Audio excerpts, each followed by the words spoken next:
Hello. Today we're going to go over how to set up your own calendar to put in your reminders and tasks that you need to complete daily and or monthly. So you're going to go to the Collins Management Calendar, and let me delete a few of these things. So on your Collins Management Calendar is where the meetings are listed. I have the meetings calendar checked over here on the bottom left. You can also check Collins Management Master Calendar, and then that will show up everybody's PTO and where they're going to be for the day, where they're working, whether from home or if it's a holiday, or like here where people are going to the law seminar. We have this here. I usually don't have this open all the time, but it is a great way if you're trying to figure out where your manager might be or a coworker, if you might need to speak with them. I always check this first to make sure they're not on PTO, because you don't want to bother them if they're on PTO. If it's emergency, you can contact them if they're on a flex day, but really don't try to bother them if you can help it. But I usually keep this unchecked because it's very cluttered when I'm trying to organize my calendar. So we're going to uncheck that. And then this is your meetings calendars that show up. So I like to leave this on all the time. Now I have set up my own calendars so that I can put my tasks on each day, the things that I need to be done.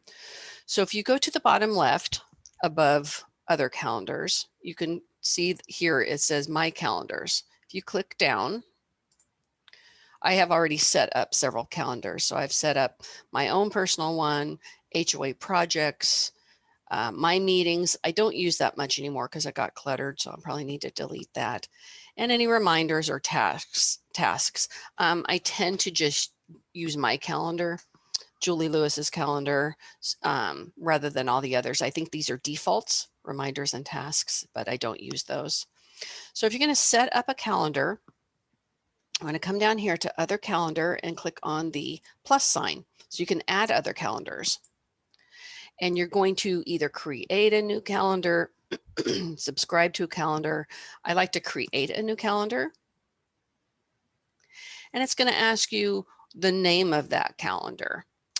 And so you're going to put, you can put anything in there. You can name it tasks, or you can name it, your own personal calendar. You just want to put some kind of a name here and create a calendar. So let's just pretend, we'll just do a test and create the calendar. And it's thinking about it. So over here to your left, you can see that it has already defaulted a color for you, which is this blue color. So if you don't want a color, or if you don't want to see it, you can delete that. So then you're going to go back to your calendar, and you'll see that this test that we did is already living there and waiting for you to add to it. So if you want to add something to that, you could just click on any day. This is going to come up. You're going to put in whatever you want. And then you're going to choose the calendar down here on the very bottom. The default, it goes to my calendar, Julie's calendar. But if you click on this, then your calendars will come up, either the Collins Management Master, the meetings calendar, test, which is the one we just created, HOA projects, these type of things. So you can choose which calendar color you want this to show up. So we'll click on test, and then you save it to your bottom right. And here you go. This is your topic that you just added, and this is the color that you chose. Not your color, your folder, your calendar that you chose. If you want to get rid of it, or change the color, you can just delete it or change your color. So we are going to delete that because I don't want to confuse myself. So for February, these in purple, these are my tasks that I have set up for myself. These are my reminders. They're my to-do list for each day. They're also how I calendar, like at this February calendar I've set up in January, but I add to it as things come up. So for instance, my minutes, like the end of January, I put, do the minutes, because we had the meeting over here on the 30th. So on the 31st, I had, the minutes. I know myself that it's completing the minutes, cleaning them up. I just put the initials of the association and what the thing is, so that at a glance, I know, oh yeah, I have to finish my minutes. I have to clean them up. Then I also, you don't have to do this, but in this particular case, it helped me that I need to send that same day. Part of my punch list items are to send these documents to the secretary or to the president via DocuSign and get the documents signed, meaning approved minutes, approved proposals, any of those type of things. I do those in the same day. And then once those are done, then I go and work on my emails or other punch list items. Another example is here I'm drafting an agenda. Now this meeting isn't until the 23rd of February. The reason I draft the agenda for this particular association so early is because the board wants it at least 2 weeks early, so that they have plenty of time to review it and add to it as needed. And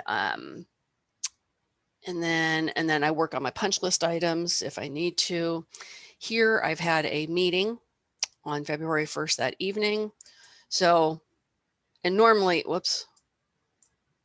I would have prep the minutes here on the same day as the meeting, but I just am in the habit of doing that now, so I didn't need to put it on my calendar. But here I've got finish the minutes for that meeting. This day I also am drafting an agenda for another HOA, because I want to send that to the manager in plenty of time for her to review it, because here you go, 7 days before the meeting, I need to send out the packets for that association. So I do the draft agenda here. I send that to the manager, usually by the 7th or 8th. She lets me know that it's fine, or she's made the edits. And I know by the 9th, when I'm supposed to send out the packets, I know everything's there that I need. It's all in the current folder.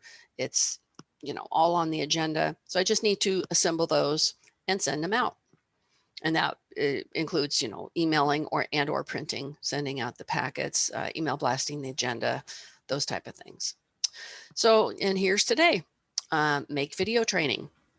I've got that on my list because I didn't want to forget about it. I wanted to get a couple of these done. I'm also later, after I go back and check my emails, I'm going to work on the agenda and a newsletter for this particular association.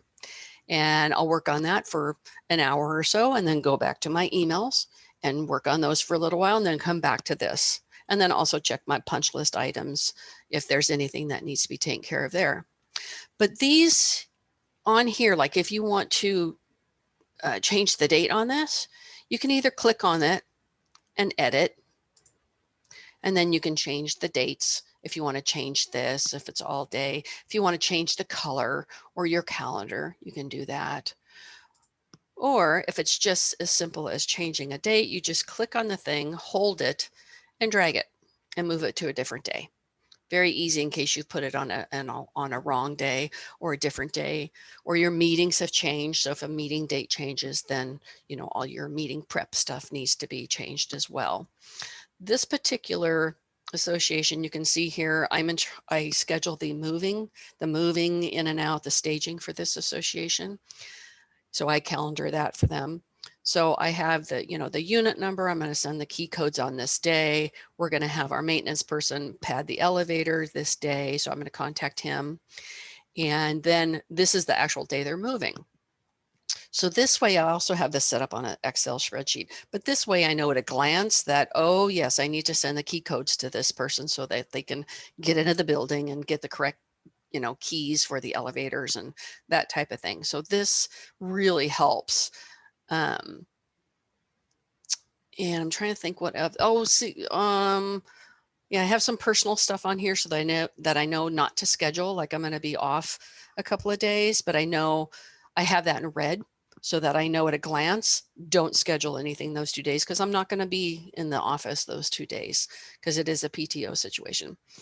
So that way I know that I'm not scheduling something that I shouldn't be scheduling.